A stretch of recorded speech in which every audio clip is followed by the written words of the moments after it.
Labas vakaras, sveiki įsijungę 7bet nacionalinę krepšinio lygą, tęsiasi atkrintamosios čia. Antrajame pagal pajėgumą šalies rungtynėse iš karto pradeda savo ataką ir ją užbaigia taškais. Toliau. Pirmą kartą Vilkaviškio Perlo gretose šiandien Mantvydas Žukauskas pasirodė aikštėje, o čia Mačijauskas.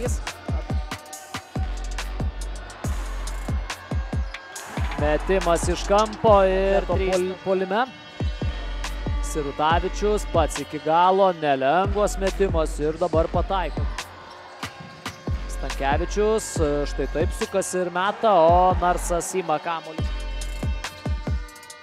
Sabeckis, geras perdavimas po krepšių, Mačijauskas, 2 taškai, dar vienas tolimas metimas, jis yra netikslus, atletas gerai bėga į greitą ataką, liesis iš po krepšio, 2 taškai, 6:33, Perlas vis dar turi tą pranašumą, bet jis vienu metu, priminsiu, buvo ir 15 taškų. Ši eilutė. Andersonas pats iki galo, gauna stogą nuo Jogmino. Sabeckis kaip gerai pamatė Medą Kuprijanovą po krepšių, dar vienas. Gerai kirto Kuprijanovas, duplis po pertraukos yra šiek tiek įstrigęs. Dabar dar vieną bloką gauna Žukauskas, šį kartą Mačijauskas tą bloką varžovų išrašė. Ir čia blokas jau kitoje aikštės pusėje, Andersonas. Vieno taško pranašumą turi Vilkaviškio Perlas, Andersonas dar kartą iki galo, 2 atakas iš. Vaivada iki galo, nelengvas metimas, bet Pocius kartoja. Čia kamuolį Kevinas Andersonas, dabar jau įstrigo.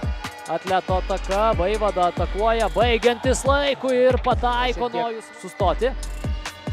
Jogminas įveikia varžovų gynybą, juvelyrinis perdavimas Medui Kuprijanovui. Krepšininkai turėjo 9 taškų deficitą, dabar turi 9 taškų pranašumą. Bando gelbėti situaciją Stankevičius, gauna stogą, bet Perlui reikia labai greitų atakų ir greitų taškų. Tačiau čia klysta jaunasis Pažarauskas ir grūda kamuolį. Čia dar Stankevičius atmeta kamuolį, metimas nuo lentos, jis yra netikslus ir tai yra viskas. Kauno rajono atletas iškovoja pergalę aštuntfinalio serijos starte prieš Vilkaviškio Perlą ir antrą dieną iš eilės.